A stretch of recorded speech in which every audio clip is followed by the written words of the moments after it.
Welcome to Behind the Data. I'm Jeff Krimmel, founder of Krimmel Strategy Group. Each week, I take you behind the energy market analysis I'm publishing online, what surprised me, what I left out, and what I'm still thinking about. Let's get into it. The first post that I want to talk about this week is I wrote a research piece around why the UAE is leaving OPEC now, and I published that at Foundations of Energy. So in respect to the paying subscribers over there, I won't go deeply through the piece, but behind the data here, the podcast, the point is really for me to talk through why I'm writing about what I'm writing about. So without going through the piece itself, why would I write about why the UAE is leaving OPEC now? There's an obvious answer, which is it's huge news in the energy world, and so a lot of people are talking about it, a lot of people are thinking about it. Why not write about it? It was more than that, though. I often don't use what's the most top of mind piece in the energy landscape to write about. I typically choose what to write about by when I think I have something useful or novel to contribute. If there's an ongoing conversation and I don't feel like I have a useful contribution to that conversation, then I'll simply sit that conversation out. The UAE leaving OPEC, the reason that I did want to jump into that is it seemed to me that a lot of the commentary was around what would happen to oil markets as a result of the UAE leaving OPEC. And to be clear, that is a very reasonable approach to this conversation. Questions like, are we going to see the UAE produce a lot more oil than they otherwise would have? How quickly will they produce that oil? What would the response from Saudi Arabia or anyone else remaining in OPEC be, or the OPEC Plus partners? What sort of instabilities might this drive? And again, all reasonable topics of conversation.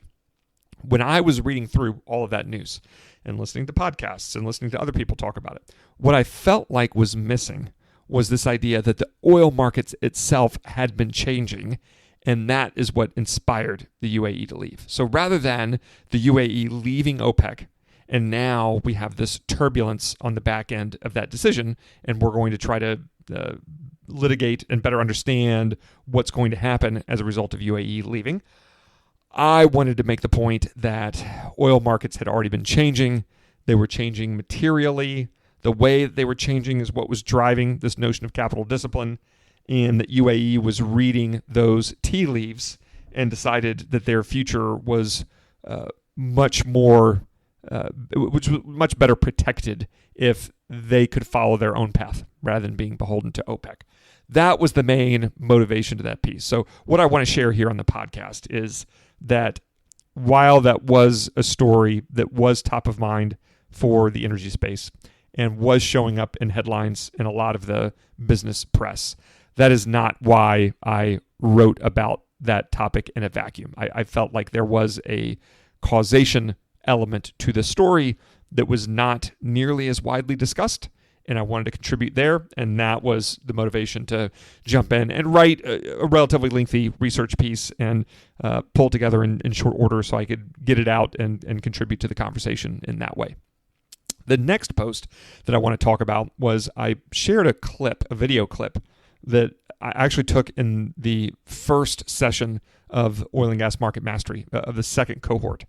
And it was a clip about where I was arguing how we should analyze energy market headlines. It's the first framework that I share in the Oil and Gas Market Mastery program. And the framework is whenever you see an energy market headline, you should ask yourself, is this headline more about energy supply or energy demand? And within the oil and gas context, we're asking, specifically in a lot of cases, we're talking about global oil markets. So is this headline, does it lead us more directly down a path of better understanding oil supply or oil demand? And I wanted to share that video clip more broadly right now in particular, because we are drowning in headlines. With the Iran war going on, with the broader macroeconomic turbulence, we get a lot of energy headlines coming our way. And it can feel like there are two extremes in terms of how we want to respond to that. One extreme is we can just put our head in the sand and say, this is too much. Much of this has to be noise. I don't have the capacity to process all of it anyway. So I'll put my head down and I'll pick it back up in some number of days or weeks or months and reassess what things look like there. That instinct is absolutely understandable and I empathize with it. I will argue that it's not the optimal approach.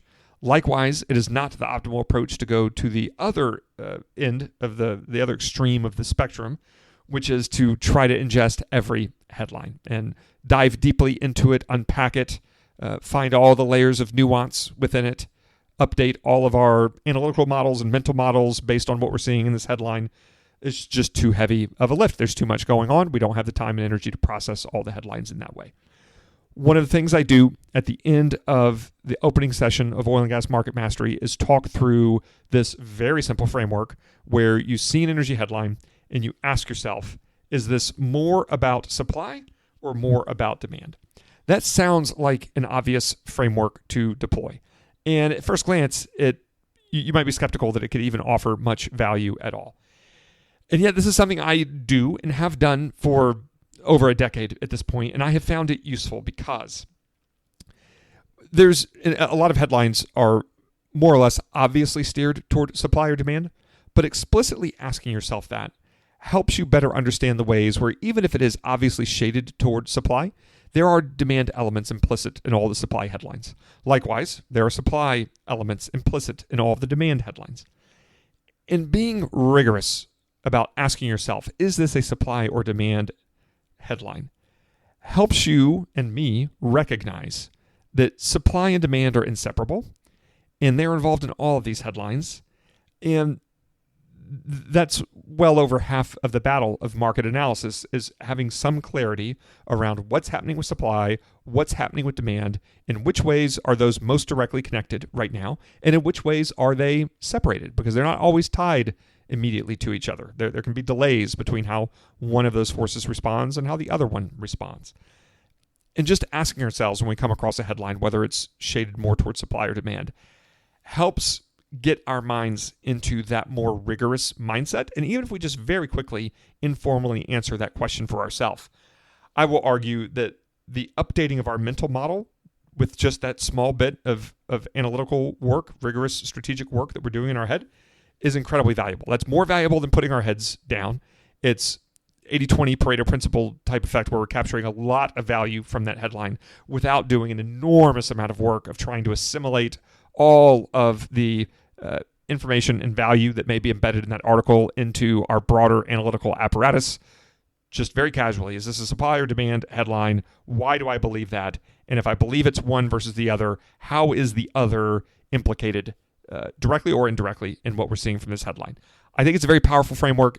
Like I say, it's something I share at the very beginning of the Oil and Gas Market Mastery program because I think it sets the stage for the rigor with which we approach the rest of our market analysis. And it's a very powerful example that we don't need hours of our day to steer toward developing a better understanding of the market. We can have our day jobs where we have enormous responsibilities, obligations on our time. We don't need to dedicate an enormous amount of time toward building market fluency. A little bit of focused, rigorous, dedicated attention and effort goes a long, long way in helping us build this acumen. And when I kick off Oil and Gas Market Mastery, this is the first demonstration of how efficient we can be in building this market fluency. The third post that I want to talk about is what I wrote about Shell's $16 billion purchase of ARC Resources, or their agreement to purchase ARC Resources. And this one I wanted to write about because it contrasts so usefully with the parlor game of will or won't Shell buy BP. And I see that all the time. I hear it all the time. I sometimes get asked the question about Shell BP. It seems like there is a general fascination by anyone that pays attention to oil and gas markets about whether Shell and BP will tie up. And it's not unreasonable. It's I completely understand why people's minds are steered in that direction, particularly right now when we talk so much about consolidation and capital discipline. It's a natural hypothetical to engage. They are massive enterprises, profoundly visible, with deep historical roots in the industry. So I entirely understand why that hypothetical captures people's attention the way it does. And yet, almost all the time, it's a distraction. And now Shell actually spends, or at least agrees to spend, $16 billion to buy a mostly gas producer, but there's also a liquids component to this that's interesting. And I wanted to shine a spotlight on that because it was not, the Shell ARC Resources deal was not talked about nearly as much as even a hypothetical Shell BP tie-up was. But I feel like the Shell ARC Resources deal is very important, and I wrote the whole post about that. And this being behind the data of the podcast, I won't rehash the post, but I'm talking more about why did this one catch my eye. And it's because this is a deal that actually happened, whereas the Shell BP deal has not happened and may very well not happen. And the way Shell communicated this deal was very interesting to me. If you follow my work, like the weekly insight that just went out in my weekly newsletter, I pay an enormous amount of attention to how energy management teams communicate. And in the weekly insight in my newsletter, I wrote about Vicky Hollob's resignation as president and CEO of Oxy. And I found the quote from her in the company's press release announcing her retirement very interesting, and particularly around what she didn't say. And I wrote about all of that in the newsletter. This is another case where Shell's communicating about this deal, and the way that Shell communicated about this deal, and the way that Shell positioned this deal so that investors could understand management's thinking, that was very interesting to me. That was the big motivation that I had to jump into this piece. And then you also have an extension of this broader energy security conversation that we've been having. This Shell ARC Resources deal is a powerful example of how Shell is deploying capital in the direction of energy security. And then because ARC Resources is in Canada, this is something I've been thinking a lot about here in the U.S., watching the Trump administration chart a very aggressive path through its geopolitical existence. There is tension in this relationship between the U.S. and Canada that has not historically existed. And Canada is pivoting. And in this post, I wrote a bit about the ways that Canada is pivoting and called back to one of the quotes that Canadian Prime Minister Mark Carney had around how Canada is rethinking its position in markets generally, and I'll argue in energy markets specifically. And the Shell ARC Resources announcement this week seemed to bring all of that together in a very useful, important, visceral way. And it's something, as I read the Shell ARC Resources announcement and went through Shell's slide deck, I couldn't help but immediately think of the Canadian implications, the broader geopolitics of it, the fact that Shell's making this move, whereas they haven't made the move around BP that everyone's been talking about. So it just seemed like a very worthwhile time to dive into something that has caught a lot of people's attention in a lot of different ways, but there is a thread to be tied through all of that, and that's what I did when I wrote the post on Shell and ARC Resources. The last post that I want to talk about is the one that I wrote about my time at the U.S. Steel hosted event in Birmingham, Alabama this past week. U.S. Steel hosted a customer event, and they invited me to have a panel discussion, to participate on panel discussion, to talk about the market broadly, but to tie these market developments into what's happening in the world of tubular goods relative to the oil field. And as part of my time out there, I got to take a tour of Fairfield Works, which is an integrated steel and pipe mill there just outside of Birmingham. It was a fascinating experience. I had never toured a steel or pipe mill before. What I wrote about in the newsletter was the sensory overload involved just as you pull up to the facility. The scale of the buildings alone is just massive. It immediately communicates that something very unique is happening here, something that a lot of people do not get to lay eyes on or participate in, or even really be aware all that much of. So the sites communicated an enormous amount of scale. You get sounds inside the facility, just huge machines that are in constant motion, the steel moving around. It's cacophonous, but not in a frustrating way, not in a distracting way, but in a way that communicates the importance of what's happening inside. Then you get just the sensory sensation, the feeling of the heat, the waves of heat every time one of those furnaces opened. Just a wave of heat would escape and rapidly propagate across the room. That part was wild, to know intellectually what's happening in this facility, but then to feel it, to see it, to hear it, to feel it, to smell it, all the different smells that are going on in there. That was an incredibly unique and unanticipated part of the experience, and one that I enjoyed profoundly. why I wrote about the tour was a bit about just my own personal reaction to it, but also how strong a reminder that tour was that we have this existing industrial footprint here in the U.S., and we are aggressively steering capital and innovation resources against this industrial footprint.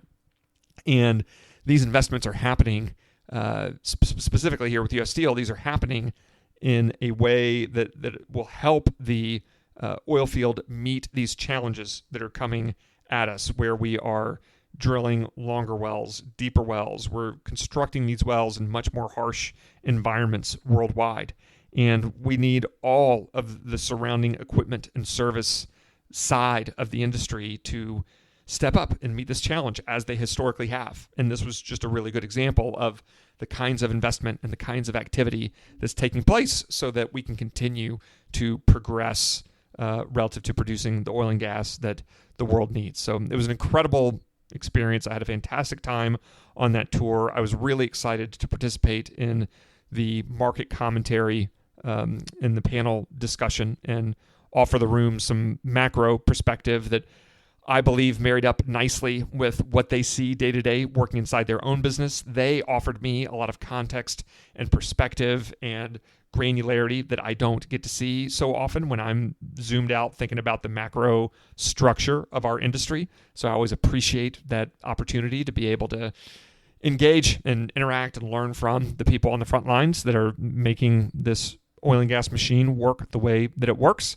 Fantastic time. I really loved being able to put together that post, and I was flattered that the U.S. Steel corporate account liked it, commented on it. That was a lot of fun to get engagement at that level from one of the most iconic corporations that exists in the world, certainly in this country, but more broadly in the world. So thanks a bunch for listening to the podcast. If you haven't rated it or reviewed it, please do. I would love that. It just helps get the podcast in front of more people that can find this. As always, thanks so much for listening to the episode, and we will talk again next time.